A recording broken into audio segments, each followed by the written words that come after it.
Welcome back to a Timey Wimey pod, where each week we dive into the Timey Wimey world of Doctor Who. I'm Rebecca, I'm Haley. and this week we are discussing Series 6, Episode 8, Let's Kill Hitler. Haley, how are you?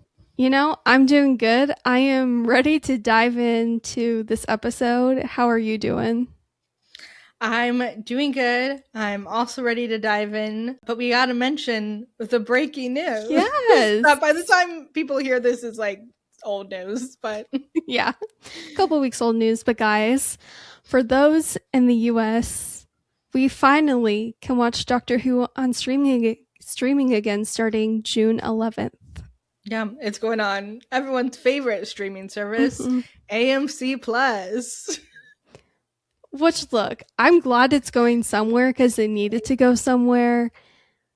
That's great. That's good. But I'm like, there's nothing else on there that I care to watch. Yeah, I haven't really looked what's there, but yeah, I wish it was going back on HBO Max. But honestly, yeah, I'm just glad it's going to be streaming somewhere.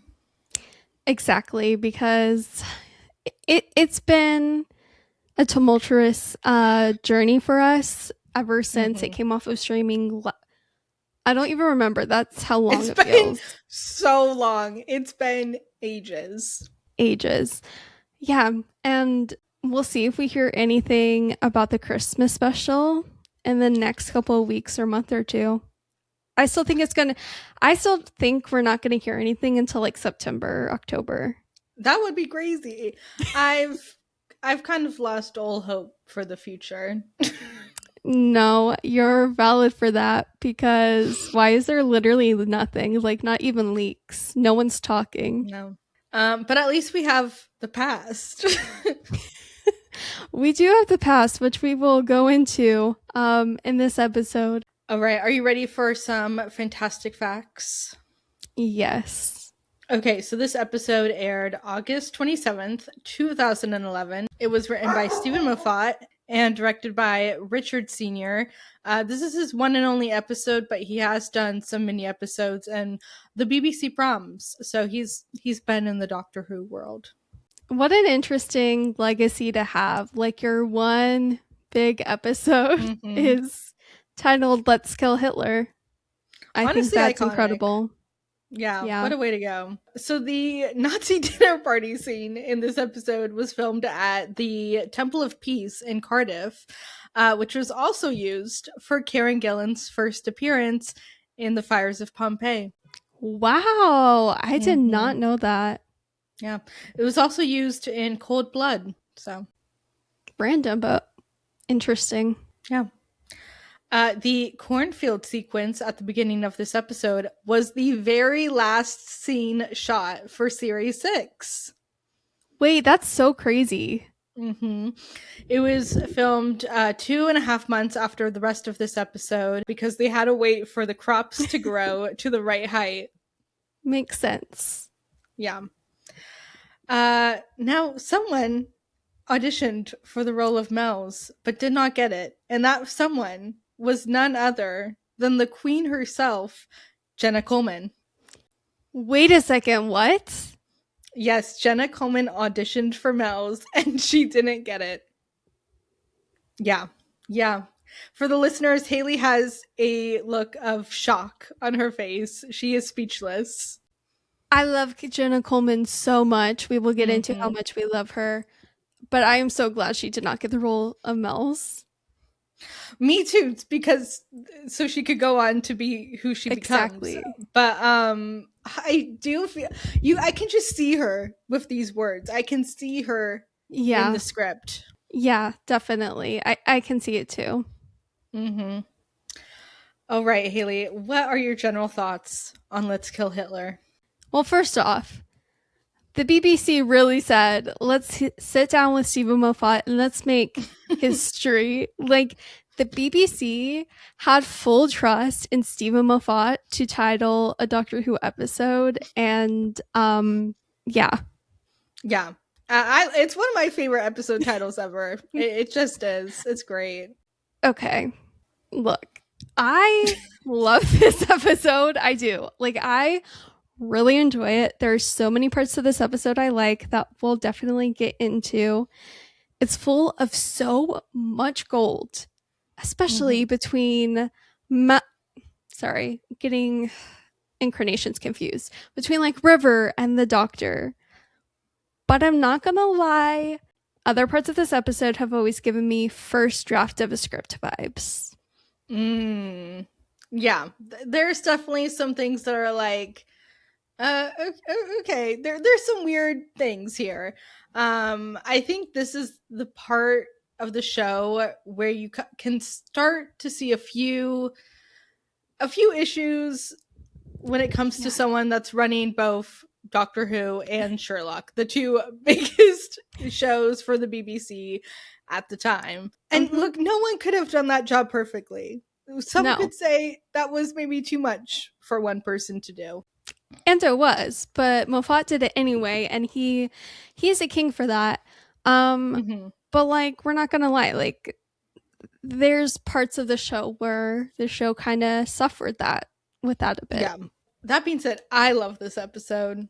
One of my favorites. It's a certified banger. I think it has some really beautiful, great moments. Some moments a little like a little cringy, but overall, I love it. Same. I do have a question for you, and this is something I always forget about until the very end of A Good Man Goes to War. Do we know why this season was split in two? Because, like, for some reason in my mind, I just don't, like, I don't conceptualize it the same as I do with Series 7. Apparently, it was because this is when they started showing it on BBC America, so they were trying to, like, make it fit with, like, how the US, how we do, like, summer breaks with TV shows. Girl, look, I'm an American. I love America, especially when it comes to Great Britain versus America. But when it comes to something like this, don't split Doctor Who seasons up like this, please. It's unnecessary. Yeah, I don't really see the point. But the break, looking at it, I didn't know what the breaks were, how long it was until I like wrote down the date. Good Man Goes to War aired June 4th, and this aired August 27th. So I'm like, honestly, not that bad. Yeah, that's not terrible. Because when they're like, let's kill Hitler returning in autumn, I'm thinking like October. I'm not thinking August. Oh, yeah. August is not autumn. Let's be so serious. It most definitely isn't. Yeah. So this episode opens with a classic scene, the crop circle. What are your thoughts on this? I love it. I love that is how the Pawns try to call the Doctor. I think that's really fun. I want to know, what was he doing this whole summer? What was he doing when he's supposedly looking for Melody? Because we never find that out, and like it actually really annoys me because I want to know, and this, we're already getting into like a problem I have with this episode and with like the whole storyline this season, is I can just like never get over the fact that like in the show there is that like slight time jump between A Good Man Goes to War and this, and between then and now, like Amy is supposedly fine.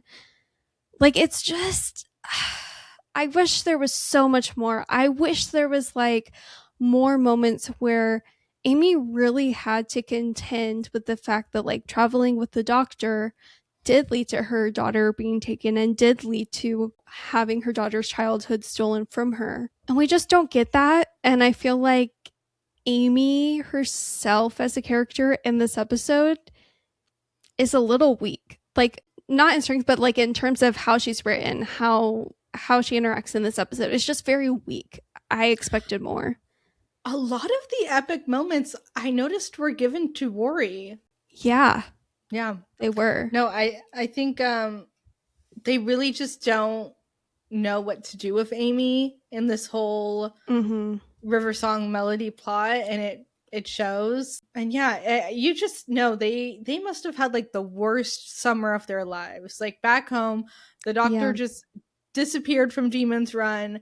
They find out their friend is, or River Song is their daughter. Their daughter's gone. Amy's going through postpartum. Like, you just know they had the worst summer of their lives.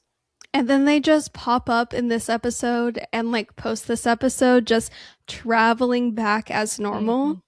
Yeah. I will have a lot more to say as we go. Okay. And then who do we meet but their best friend, who we've never seen before, never heard of. It's not a Shireen kind of thing. It's not a Nearest where we've heard about this unseen character. No, never heard about this woman ever, not once.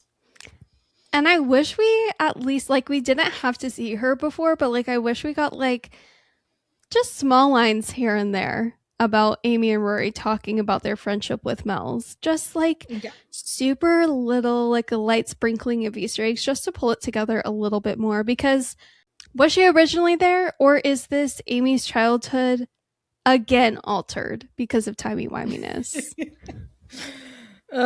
We'll never know. But I guess a little bit of both, maybe. Yeah. I love that the doctor asked her about this. He's like, you weren't at the wedding. And then he says that he danced with everyone at the wedding, and the women were all brilliant and the men were all shy, which I think is a really funny line. And it reminds me of a line Amy says in a mini episode that takes place after Time of Angels, Flesh and Stone, where she says something like, you impress all the women and you laugh at all the men, something like that. So I just think that's funny. Oh, he has a new coat. What do you think of the doctor's new coat? Oh my gosh, I did not clock that. I need to like I was focused on like everything else but the doctor's jacket, and I even was in passing, I was like, there's something about the doctor's jacket, but like I didn't pause to think or like look at it. So I will get back to you. Okay, we will see it again. So we'll talk about it then. Okay. Well, what are your thoughts? It's okay. It's not like the best. It's fine. I don't love the color, and I don't really. I prefer the tweed jacket. I don't know if it really fits that well with his overall vibe. Like with David Tennant, his long brown coat just fits so well with his whole aesthetic vibe, his other outfits. But this coat, it's fine. And I think it does look good on him. It just doesn't really fit that well. Okay, I just pulled it up on Google. Like as soon as I saw it, I was like, oh yeah. Yeah, no, I agree with you. The tweed always has my heart. Exactly. Okay, and then we get some flashbacks. I love a good flashback. Flashbacks are fun in this show, especially. So I do appreciate that we got some good flashbacks. I think it's so funny and so iconic that Mel's is the one who ultimately pushed Amy and Rory together. That is so fun. And we also learn this is the first time it's mentioned that Amy and Rory knew each other like their whole lives, that they grew up together. Yeah. Yeah, we get to see young Amelia again. We get to see young Rory and young Mel's all playing together. And of course, they're talking about the doctor and about all of that. And as they're getting older, Mel's keeps getting into all of this trouble and she gets arrested. And I just find that really funny because when, oh my gosh, no, it's in the crop circle. I was going to say, sorry, I'm getting ahead of myself. But Rory does tell her that, Mel's, you can't keep doing this. You're going to wind up in prison. Oh, and he kind of clocked her. He did clock her. She stole a bus. She did steal a bus. And my question is, what bus and why? She pulled a Lady Christina. That's what I was thinking. I'm like, did she steal the bus after that whole charade in Planet of the Dead? There's just a rampage in the UK of women stealing buses. Like, what was the reasoning? Like, I really need to know. She needed a ride, she said. She did. What are your thoughts on Amy and Rory kind of raising her in a way? It's so this whole episode is supposed to be like, see, it's okay. They do get to raise their daughter, but like, no, it's not No, they okay. Like, no, they don't. And also, if anything, it makes it more sad because not only do they lose their daughter, they also, by the end of this episode, lose their good, close childhood friend. Yeah, like the mind warp that is that your childhood best friend is also your daughter. And you lose them both.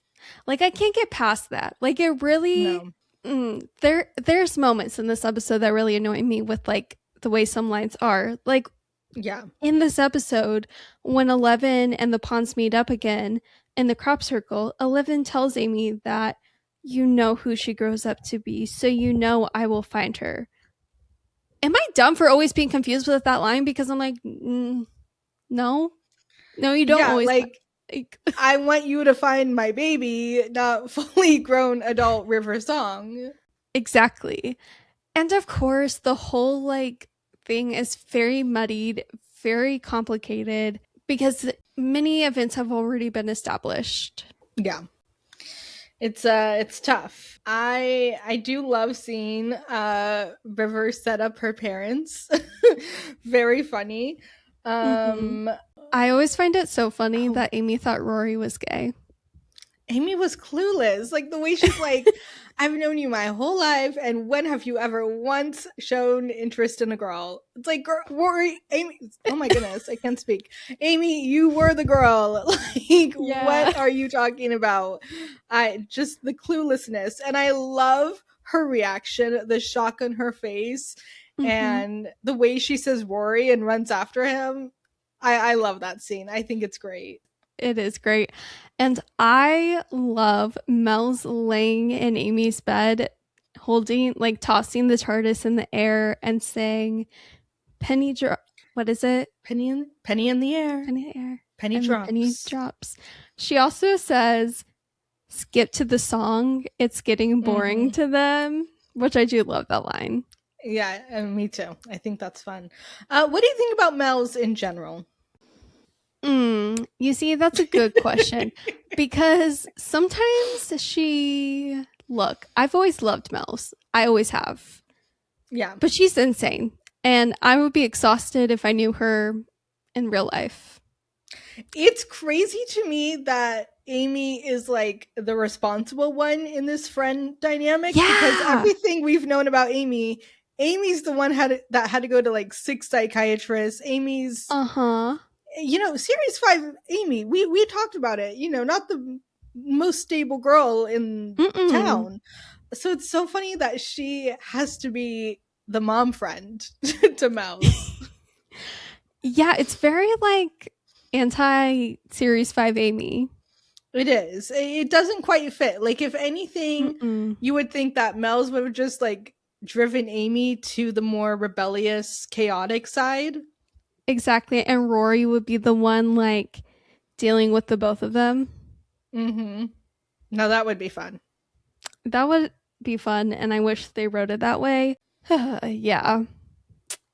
I do love the transition though. When Mel throws the TARDIS in the air and then it goes to the TARDIS. But real quick, before we get into all of that, this line from Mel's is iconic and legendary.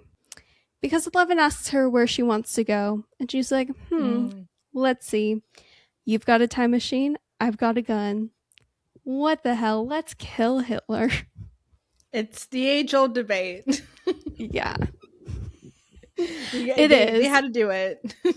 Yeah, they did. What do you think of the setting of this episode? Because they could have set this literally anywhere.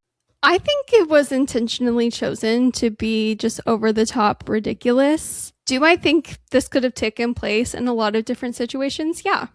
Do I think we had to feature Hitler? No, I don't think so. But is it hilarious that he's in a cupboard the whole episode and not the focus of the episode? Yes. I find that funny. I do like the setting. I really like the line River says later on when she's like, Berlin on the eve of war. Now that's my kind of town. Like, I like that kind of idea.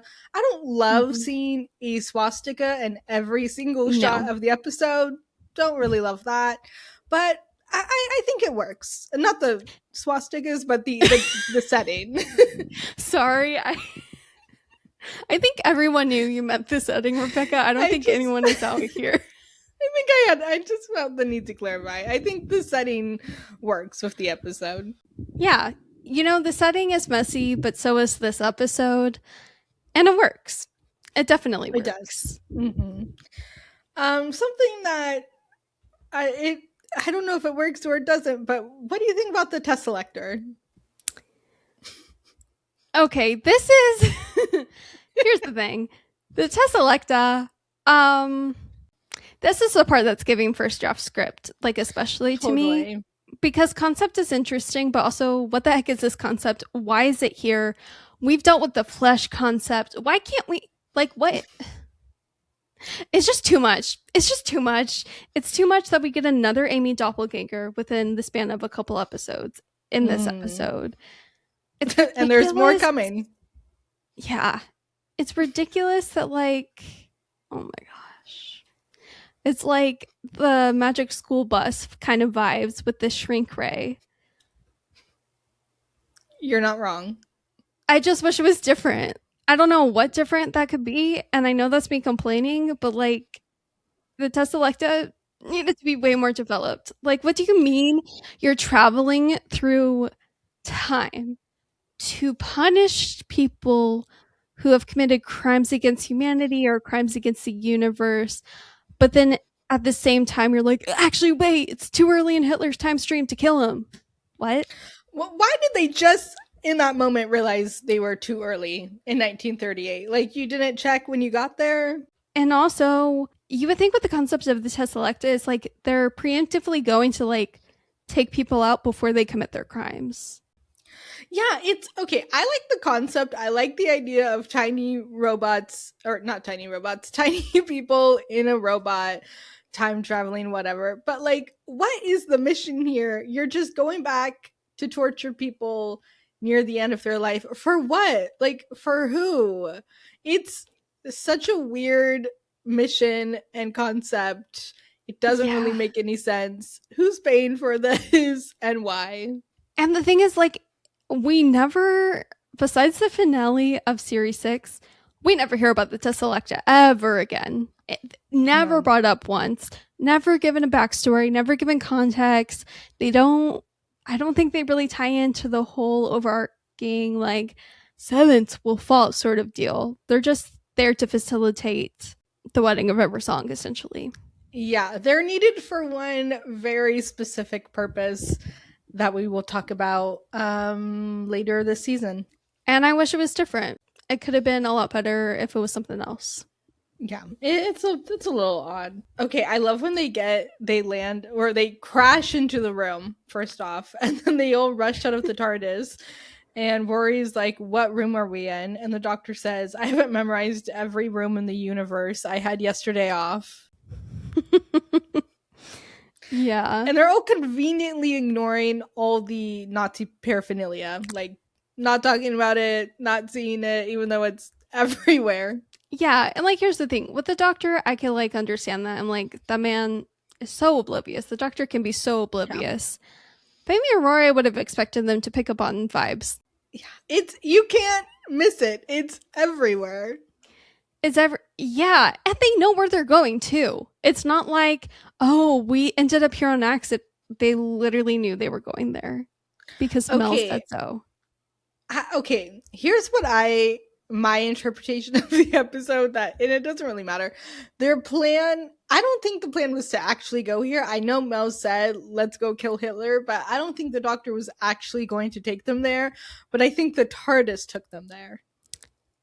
Oh, that would be T. Like, he was planning to go back to that time frame, but not like up with Hitler.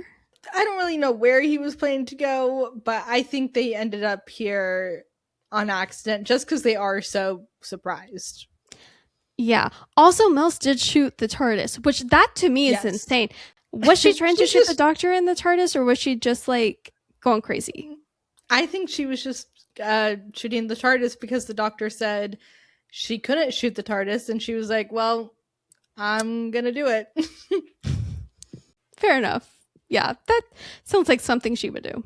But I love when they are meeting Hitler, and he's like, "Oh, you just saved my life," and the doctor says, "Believe me, it was an accident."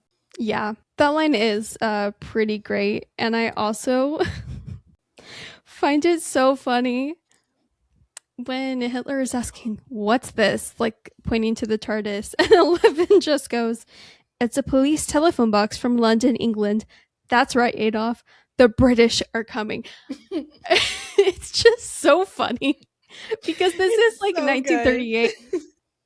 And so Hitler is mad. And then Rory just goes up to him and says, "Sit still, shut up." And then puts him in the cupboard like 11 asks. And it's legendary. He gets to punch him. It's great. Like, Yes. this is what I mean when Rory gets all like the cool moments in this episode. He does. Like that moment is a great Rory moment. Mm-hmm. Of course, I skipped over like such an important part, which is Hitler killed the Nazi officer who was coming up, who was from the Tesselecta, because the Tesselecta basically killed the original officer. Yeah, and he tries to shoot the robot.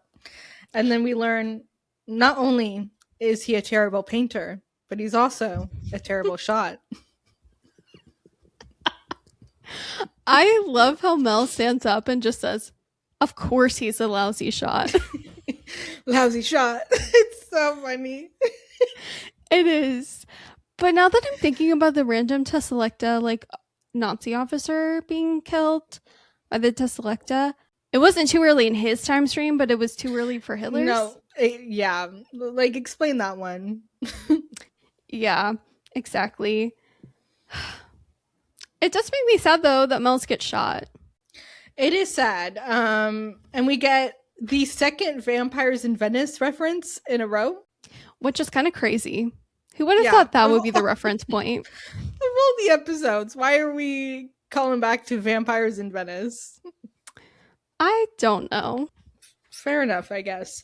But yeah, they have this whole back and forth, you know. Mel's is like, "Oh, we're gonna get married, you gotta ask my parents," and he's like, "Oh, I will, and as soon as you're better, I'll call them." And she says, "Well, you might as well ask them right now because they're right here." And look, the first time I watched this, I was gagged. I knew the whole River Song was their daughter thing. We talked about that last week. I was spoiled about that. But I was not spoiled about this. So this was actually really interesting to me. In hindsight, probably predictable, but I was gagged at the time. As was I. Like, it's a good reveal how it's done. But like you said, like in hindsight, it is a bit predictable, but I do enjoy it still. What I enjoy more than anything, though, is that we get the regeneration scene. We get to see River become River. I find that so fun. Like, that is such like a thing. I'm so glad that was written. Like, for all the faults of this episode and the storyline, I love that we get to see Mel's regenerate into River Song. I completely agree. It's always fun to see regeneration. I love the shot of just Alex Kingston like popping in.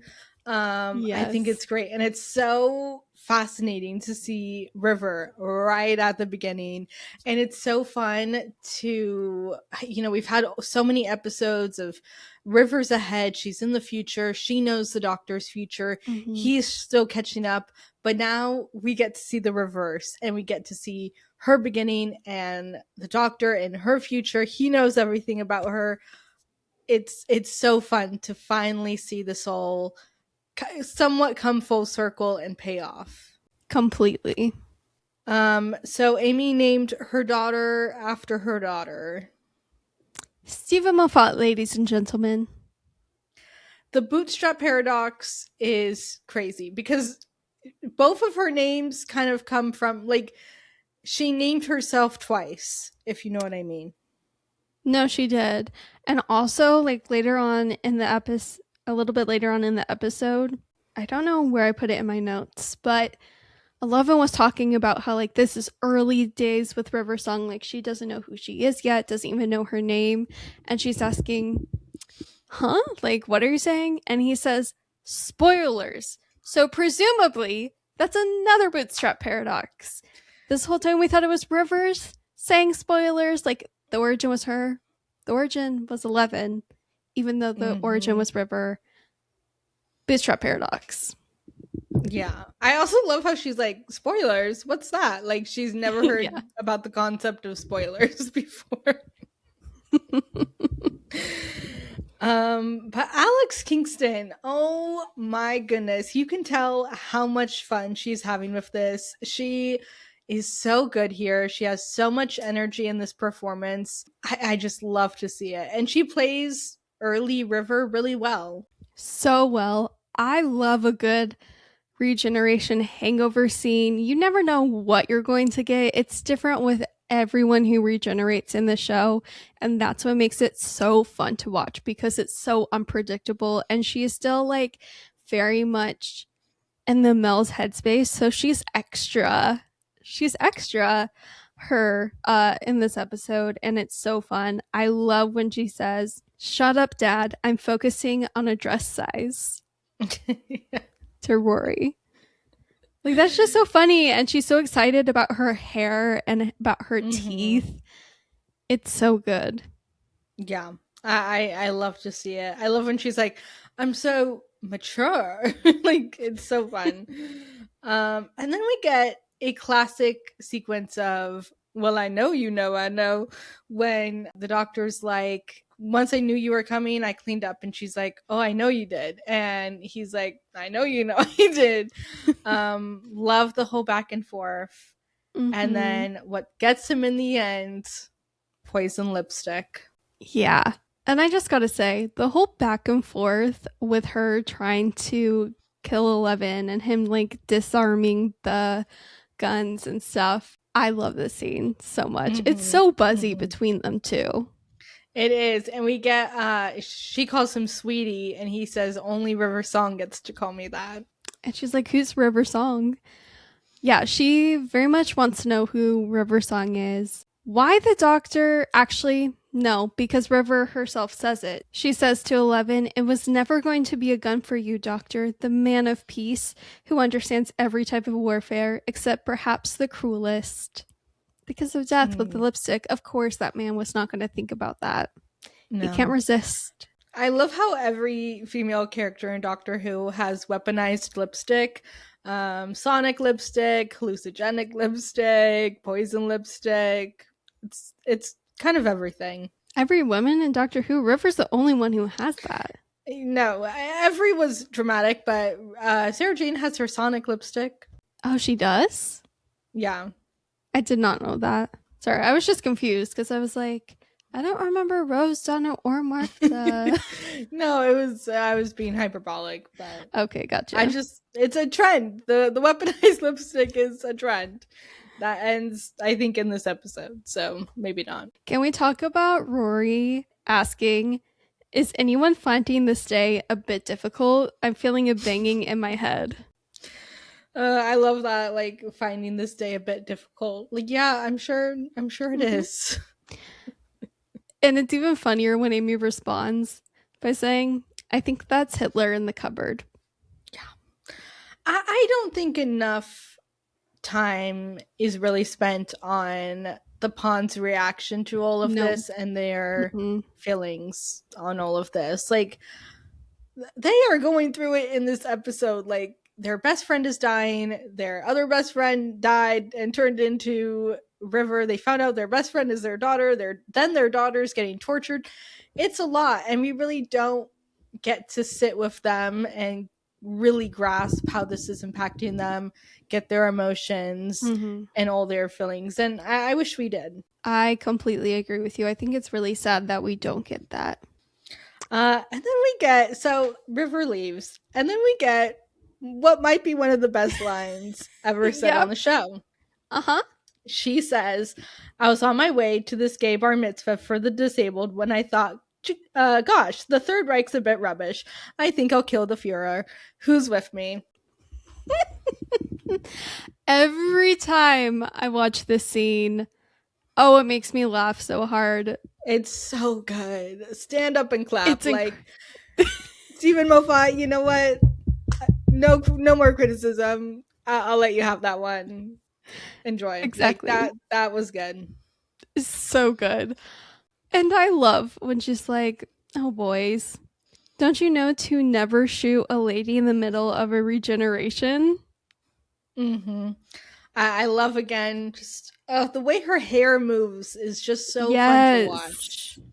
So fun to watch. The physicality of Alex Kingston and Matt Smith in this episode, both of them did such an incredible job. Oh, we'll get to it, but Matt Smith's physical acting is so good. He's so good. And then Rory gets to punch the second Nazi of the episode, and it just turns out again to be the Tesselecta. I don't know how you say it. And then they go after her on the motorcycle, and the Doctor goes back to the TARDIS. He does. Okay. We're getting to our scene, y'all.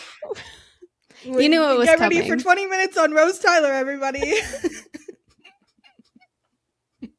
First off, I love when he goes into the TARDIS. He's like, extractor fans on. And then they turn on to get rid of all of the smoke. And he's like, wait, that worked? He's surprised it actually worked.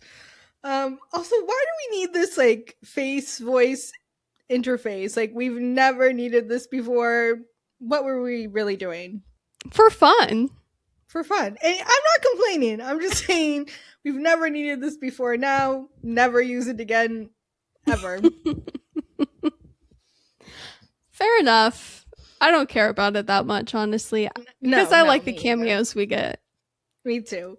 Because he says, give me someone I like. And look, I know they're just going in New Who companion order, but the very first face the TARDIS shows is Series 4 Rose Tyler. Ladies and gentlemen, the girl who haunts the narrative. The girl who haunts the narrative. That should be the name of the Christmas special. Russell, you're welcome. Yeah, Russell, please take it from us. Please pay us and flying us out to set to meet every single person. Just the thought is too much. But yeah, the first time I saw this and saw holographic Rose Tyler, I think I screamed. I was gagged. You all don't understand. Thinking you would never see Rose Tyler in the show ever again. Not a mention, not a look of anything since 10 regenerated into 11. And then you see her face. Another gag that made the episode. The people yearn for 11 Rose. And by the people, I mean me, because they are one of my favorite crack ships. I need 11 Rose so badly. And obviously it didn't happen. It never will. But the things I would have done for them. They knew it would be a lethal combination and no one would ever recover. And you know Billy Piper and Matt Smith have great chemistry because they've worked together before. It just would have been too good. Date at some point? I don't know if that they actually dated or if that's just one of those rumors people always say, but they definitely worked together at some point. Yes, they did. So he says, great, give me guilt. So then the TARDIS shows him Martha and he says, more guilt. And then he sees Donna, even more guilt. What do you think about that? I find it funny. I feel like there's a whole can of worms to open with Martha, a whole can of worms to open with Donna, especially at this point in the show. So I feel like that was the perfect thing to say without like dwelling on it too long and like have it like as much as I want it, like it would have kind of messed with the rest of the episode. So I think it was like the right thing to say. And it also confirmed and established the Doctor felt guilt for how things went with Martha. Thank goodness. She deserved that much. Yes, absolutely for Martha. It's interesting that he looks back on his time with all three of them and feels guilt. Yeah. Which it makes sense because he did Mhm. mess them all up in a way. Yeah. Rose, we all know. Martha, we also all know he was awful to her. Poor girl. Martha probably suffered the worst. Like Donna Yeah, suffered, but she doesn't remember she suffered. Rose exactly. suffers a lot, but ends up okay in the end. Martha just suffered. Suffers. She really did. So I'm glad they shouted her out. Yeah, shout out. And then he says, there must be someone in the universe I haven't screwed up yet. And so we see little Amelia Pond. We do. And we find out that he was the poison is from the Judas tree, which I find funny because, betrayal. Um, Oh. and he has 32 minutes left. And there's this whole bit where he's like, come on, I need something, anything. And she's like, you have 32 minutes left. There is nothing you can do. You will die in 32 minutes. I'm just a voice interface. And then he's just like, not passing out fully, but he's just like not with it. And then the voice interface just says fish fingers and custard. And that eggs him on. And I find that so sweet, but also I'm like, interesting. It is. I think it's sweet. I think it's because it reminds him of Amelia. It reminds him of Amy, the very beginning and their friendship. And I just think it's sweet. Like he wants to rally for her, for little Amelia Pond. Another line I really like in this whole scene when he's like before the fish fingers and custard, he says, River needs me. She's only just beginning. I can't die now. Yeah. Like, even with everything, the love that he has for River does not falter at all in this episode. Like, he is already Yeah. so in love with her here. He is. He's ready to put a ring on it already. Already. Okay, back to River. She's going shopping. She is. She's holding everyone at gunpoint, which is so insane to see what clothes she wants off of their backs. And it's hilarious that Amy and Rory are like trying to figure out where she went. And then they hear the screams and they're like, yeah, that way. Yeah, all the people running out without clothes on. Yeah, that would be River. I love the bit of Amy being like, we gotta look for clues. And Rory's like, clues? What clues? So funny. But then the Tesselecta catches up to them again. And that's when the Tesselecta becomes Amy. And Amy and Rory themselves get shrunk. And they're on the inside. Which I forgot to mention this. But the people, like the head of the Tesselecta, they mention time can be rewritten. Remember Kennedy? Yes, that always bugs me because what happened with Kennedy? Like what? What? Like what's the implication there? Yes, was he not supposed to die, and somehow they caused his death? I need answers. Exactly, me too. And also, they're like, I'm sorry, this still takes me out. They're like talking about Hitler, and suddenly they see the TARDIS and they're like, oh my gosh, the TARDIS, like it was stolen all these years ago. And then they find out River is there and they're like, oh my gosh, we would get a whole year off. And I'm just thinking, what? Compared to Hitler? And no, it doesn't make sense. Like the biggest war criminal in history is River Song. I know she's crazy and I know she killed the doctor, but like you can't. Yeah, it's something. It's again, these people and their whole mission, it's weird. And also it is. Somehow it's not too early in her timeline to kill her. Exactly. Maybe that's because like he's dying when he should have been dying at Lake Silencio. It's something. So the robot, they go inside and they confront her. They're like, your song, blah blah blah, the silence, and she says that she doesn't really remember most of the silent stuff, which I think is very interesting. That is interesting, but it makes sense because I mean, Yeah. Once you stop looking at them, you don't remember. Oh, duh. Wow. Now you having a Haley moment. Wow. You're so right. I was just like, oh, she doesn't really like it. So it's just a foggy time in her life. Yeah, no wonder. Silence. Gosh. I do just want to note something here, and I'm really sorry, guys, if you've been listening to us, especially the past couple of weeks. You might laugh or you might roll your eyes at me bringing this up. Okay. Oh, wait, no, I'm thinking of the wrong episode. Never mind. I thought I was going to bring up Fear Her. I'm not. Different episode. I was like, how is she gonna bring up Fear Her right now? Sorry.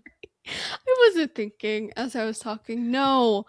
When River is saying, no, get off me, with the Tessellect blue thing, that was giving me flashbacks to The Wire from Idiot's Lantern. Oh, okay. When she was like, hungry, and people would be like, no. Okay.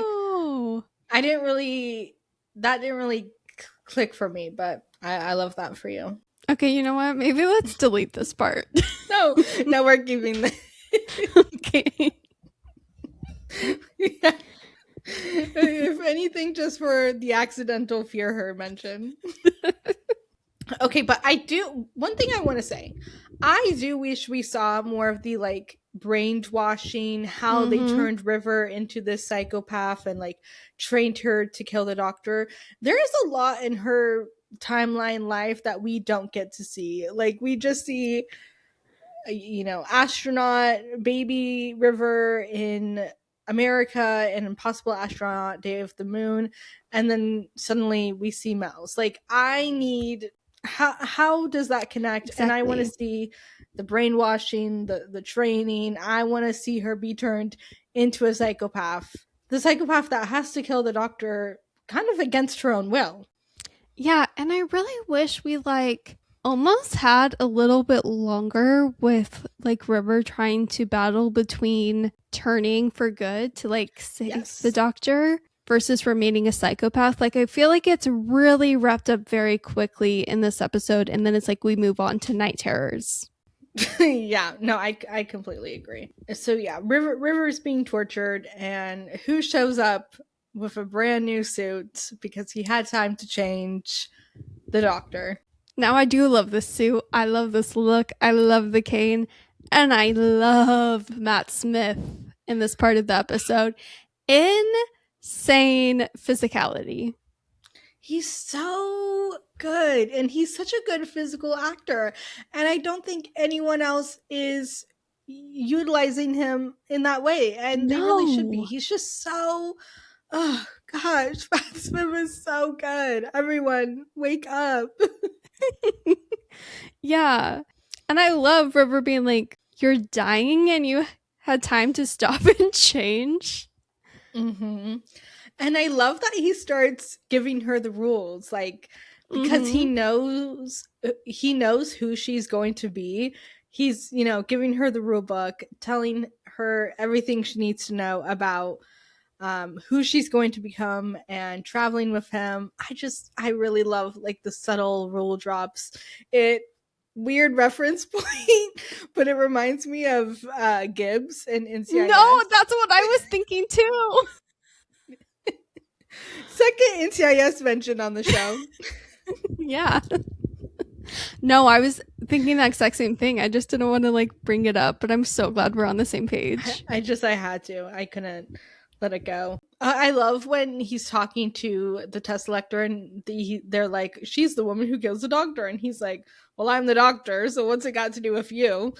Because he's convincing them to leave her alone. He's begging. He's like, do not harm her in any way. And it's just so beautiful, even though she's just killed him, essentially.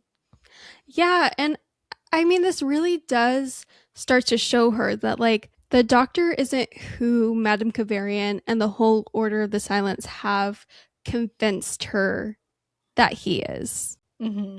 Like, there's a lot more to him. And again, I wish we went deeper into that and, like, the whole, like, mind warp that was for her and the whole process and, like, the deprogramming process for her mentally. There's just a lot here that could have been cooked up more.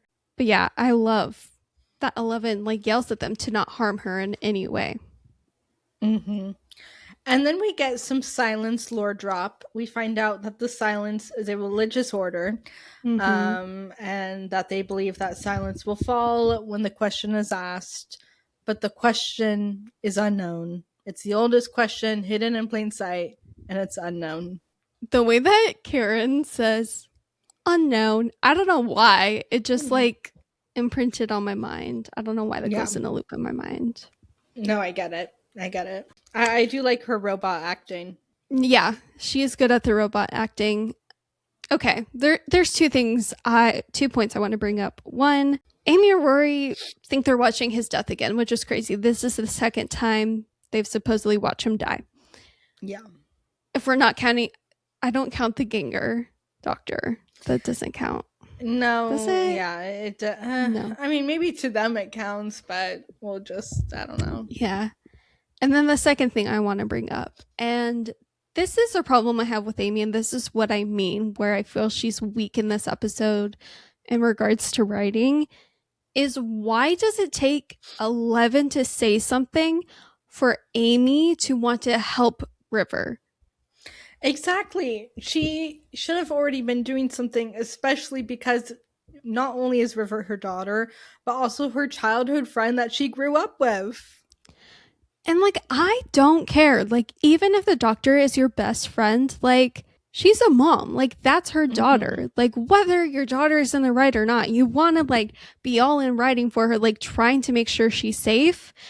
And her just not doing anything, just like watching until 11 says something, like that just is so weird to me. And kind of the same with Rory too. Like, I would have expected him to say something, but it's not until 11 says something that she then sonics everyone's like, you know, green wristbands so that the antibodies will come after everyone. And then of course everyone gets beamed up because they're lame. And they're like, we're out of here. Where did they beam up? We don't know. Where do they go? Where do they belong? Who knows? The mothership. Yeah. No, besides Rory punching some Nazis, they really just Amy and Rory spend most of the episode just kind of standing around, vaguely reacting to what's happening. Yeah, and that's just like so weird to me. Like, This is what I mean. The scripts needed to be a little bit more cooked. Yeah. It's so close to perfection. Yeah. We see the doctor still fighting, still trying to get to Amy and Rory, and River's like, wow, you're dying and you're still trying to help. And he mentions River again, and she's like, River, she must be a woman, my goodness. And she wants the doctor to tell her about River, and he just asks her to help him. And the next thing we see is her in the TARDIS picking up Amy and Rory. And she's emotional picking them up because she says, the doctor told me I'm a child of the TARDIS, and the TARDIS taught me how to fly her. She taught me. And you just see her like in this fragile, emotional state with her parents, and we don't get much time in this scene with them all. But I find it so sweet that she went into the TARDIS to save Amy and Rory, and that she's emotional because she has that special connection to the TARDIS. Dare I say, I wish we saw the scene of her deciding to go into the TARDIS to get them and her learning how to fly in real time. I think that would have been way more interesting than seeing Amy and Rory run around the corridors from the like octopus antibody robot things. I completely agree. Okay, and then we are back with the doctor. Amy and Rory are, saying goodbye essentially, and he has to talk to River, and he tells her to find River's song, which I think is like kind of beautiful in a way, like he's telling her to find herself. And then he whispers something to her, and we don't know exactly what he says. It's a little bit of a 10-2 on the beach moment, if you will. And I love that we don't hear exactly what he says, by the way. But we just get River's reaction, and she says, "Well, I'm sure she knows." Amazing. What's your give me your thoughts on this moment? It's a really sweet moment. Mm-hmm. It's very sweet between them to see that, and to see River continue to shift her mindset from the beginning of this episode, where she really was going all in trying to kill the doctor, and now she's really like taking a step back and like considering things and trying to decipher for herself, not with what she's been told or been brainwashed to believe. What do you think the doctor whispered? What do you think the doctor whispered? I think he said, "I love you." I think so too. I think he said specifically, "I love River Song." Yeah, I think he was like, "Go tell her something for me. I love you." Something like that. Oh, Or, yeah. I love you, and not quite those words, but something like it, Yeah. Something to that effect for sure. Because then shortly after, the doctor, he's out. He pieces out. And she R.I.P. just sorry, I did not. I love that. And then she just decides to use the rest of her regenerations on him to save his life. Okay, well, first we see like Amy has the robot show her River Song. Right. So then River gets to Right. see that she is River Song. And I just think this is such a beautiful moment. She overcomes all the brainwashing, all her training, all her like psychopathic instincts to kill the doctor. Her one mission, the thing she was born and bred to do, kill the doctor. She overcomes it and saves him because she learned that he loved her. Like Yeah. it's so beautiful. I love this moment. Yeah, like she went from the psychopath trying to kill him to finding out that, like, even though she spent the whole episode trying to kill him, he still loved her. Like, he still knew who she was. He knew the not so great parts of her, and he still did all he could to save her, to save Amy and Rory, to give them all a chance, to give her a chance, to tell her he loves her, even when she's the one who killed him. Like, if a man did that for me, I'm done. We're together forever. Yeah. I think it's really special to see the way someone loves you and how someone loves you. And for her, she's spending the whole episode hearing this name, River Song, River Song. And then the way the doctor talks about this River Song, and then she sees she's River Song. Like, how powerful of a moment that must be to her to see that this man loves her, this man she was trained to kill. I think it's such a beautiful moment. And we find out, yeah, she gives up all her remaining regenerations to save him. Which is crazy. Crazy. I want to know, like, how many regenerations deep was she? Because we know about so we know baby Melody. We know there was the toddler in New York moment at some point. Then there was Mel's turning into River. I want to know, is there more? So at minimum, there's 3. But yeah, who knows?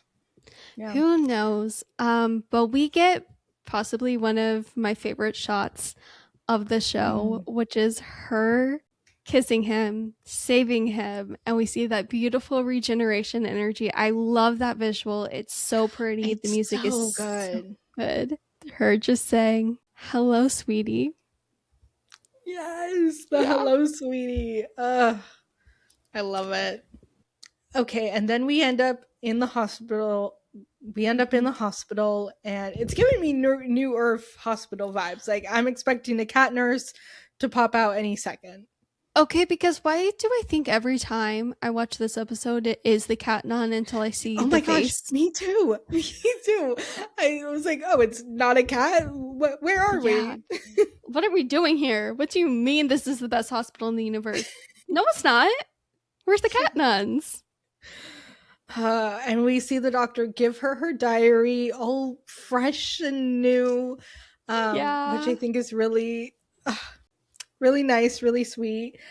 But something I don't like is that they just leave her there. This actually irritates me to no end because what do you mean Amy and Rory are fine leaving her there after all of this? And the doctor is like, yep, we gotta leave her there because timey-wimey.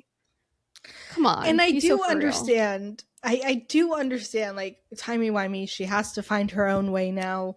But the fact that Rory and Amy are just forced to leave their daughter behind and act Yeah, like it's all okay, and then they just that go part. off and enjoy the rest of their Series 6 adventures. That's what I don't like.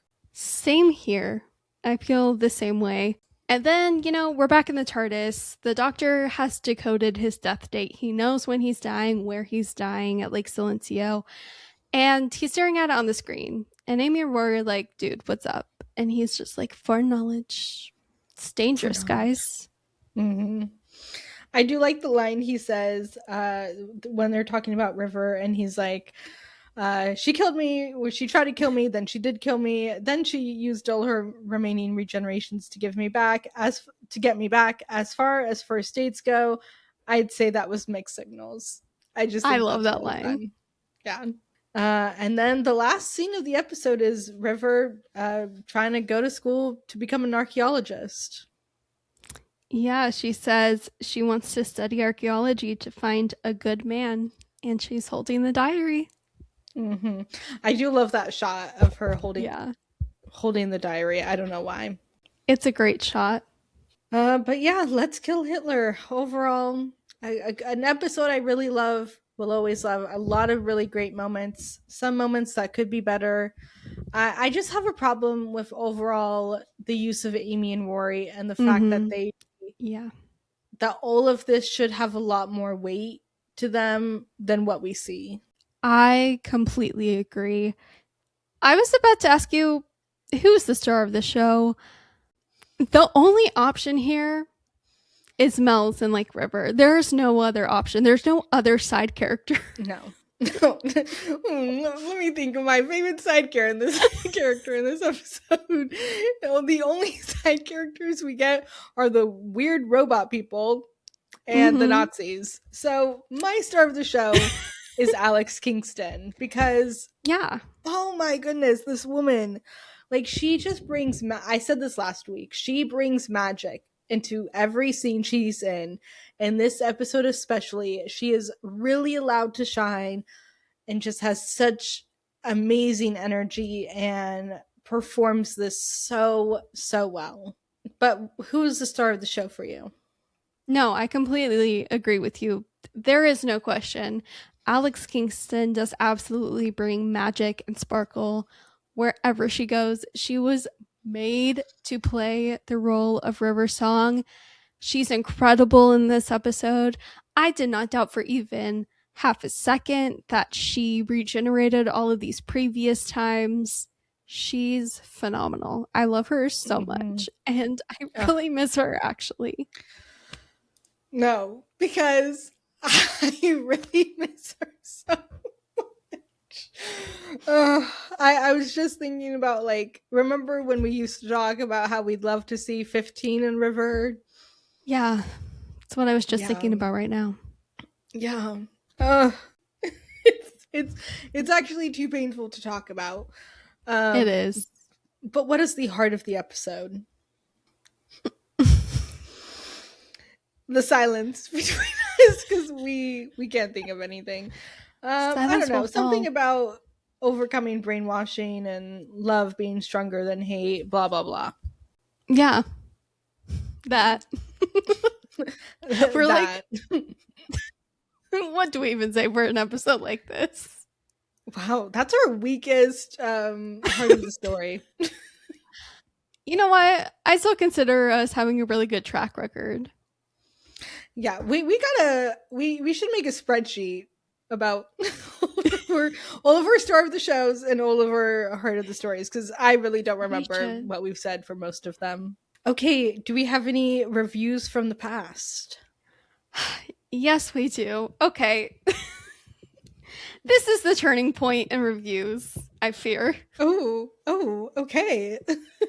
We'll see. Okay, I will say, I know a couple episodes in the future of Series 6. I know there's going to be good reviews. Mm-hmm. But this episode and next week's episode, I already know. It's starting okay.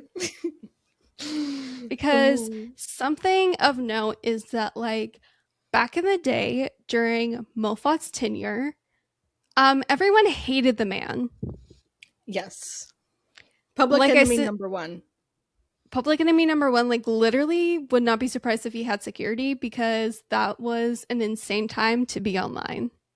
Oh, I mean, this man was like pushed off Twitter. Like, he had to delete Twitter. Yeah, it was insane.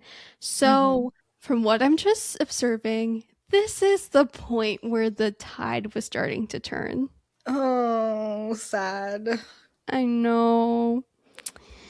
So, this is from the original discussion thread on the Doctor Who subreddit. And this first comment is by the user Cronai Cars. And they said, "Is anyone else a bit disappointed at how fast Amy and Rory got over the fact that their daughter is a half Time Lord, brainwashed psycho murderer whom they may never see again, let alone bring up as a child?" And that is the real issue here. Yeah.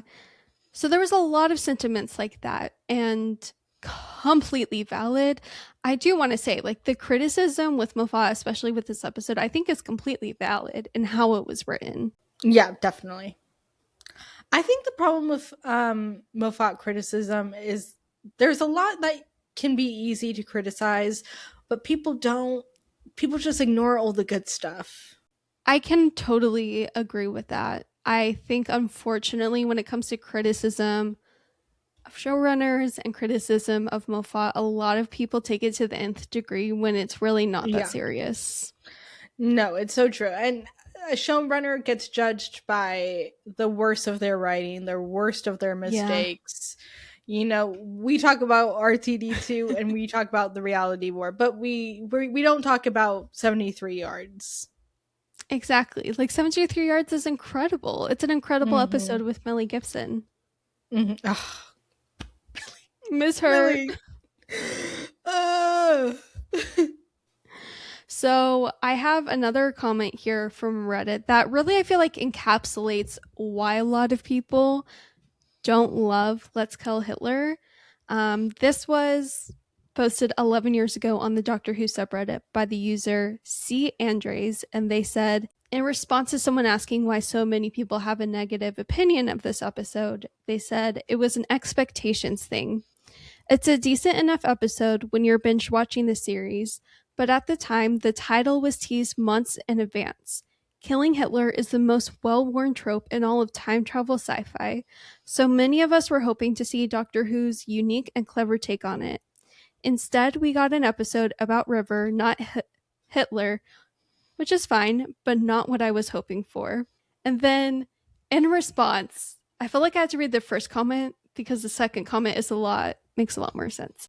Well, I have something to say about that first comment, and that is, I don't think you should hold an episode title against the episode. If you thought the show was really going to kill Hitler, that's on you. And look, we all do it. With we all this show. Yeah, like, be serious. And look, we all do it. We all like to like judge an episode title before we watch it. We did it. We've done it on this podcast, but you really can't judge judge an episode based on the title. Yeah, I do agree with that. So I'm just going to read a little bit of this comment responding to that first one. This is by the user Tims5000, and they wrote that expectations were a big part of why I dislike this. We had a Good Man Goes to War capping off the first half of the season, which seemed to be pushing the show to new heights. A Good Man Goes to War sets us up for some seriously deep emotional storytelling with real consequences for the characters. We found out that River was Amy and Rory's daughter, and baby River was immediately stolen. We had these bits of what seemed to be a super interesting story. River regenerating as a little girl decades before Amy and Rory would be born, her mysterious imprisonment, the Doctor's apparent death, the use of the astronaut suit, the mysterious silence, the Doctor's new quest to save young River from a newly introduced villain. Then we had to wait the entire summer for Let's Kill Hitler. The name sounded interesting, and it seemed clear that a lot of those loose threads would have to factor into it pretty heavily. Instead, we got a mostly nonsensical episode with no reason to be in the setting. A terribly contrived new character of Mel's was shoved in to resolve the issue of River's childhood, but it didn't fit with anything in the story before or after. Amy and Rory somehow immediately moved on after being told they can never have biological children, and it was now fixed that they could never raise their daughter. The doctor completely and utterly failed to save River, and this was barely even mentioned despite being a huge part of setup at the end of A Good Man Goes to War. It's not that it was a terrible episode as a singular one, it was that this was the episode that made it clear that Doctor Who had no aspirations of following through with its mysteries or emotional arcs in a satisfactory way, and that it's sometimes more about hyping fans so they give viewership numbers instead of actually delivering on those hints. Now, I think there's some really good points in there, and I think it ties back to what I said earlier this episode. We needed to go back and see that little girl in the astronaut suit that we met in America, because it really just feels, and obviously, like, it's River, like, we see her again, but it really just feels like we kind of dropped that whole thread, and we're missing a big chunk of River's whole timeline and story. Completely agree. Yeah. Anything left to say? In all, like, a lot of like the reviews that had criticism were along those same lines, and I do think like they're valid criticisms and they're problems that we talked about in this episode. And of course, there's a mix of reviews that were positive and that really enjoyed this episode. They thought it was really incredible. They loved River. And I think honestly, this is just one of those episodes that like both things are true, where there's a lot of criticism, but there's also a lot to love. And I think something that I enjoy about the show is that like it keeps going. It keeps going. There's bad episodes, there's amazing episodes, there's episodes that fall flat, but like ultimately all of the fans keep it going, and that's what I think is kind of the sentiment to take out of it. I completely agree. But thank you all so much for listening to this episode. Let us know what you think of Let's Kill Hitler. What do you think about River's story in general? Email your thoughts to timeywimeypod@gmail.com. And follow us on TikTok and Instagram at A Timey Wimey Pod, where we post snippets, edits, lots of things. And if you could leave us a like and review, we'd really appreciate it. Subscribe on YouTube. And we will see you guys next week with Night Terrors. Bye, guys. Bye. Ta-ra. Ta-ra.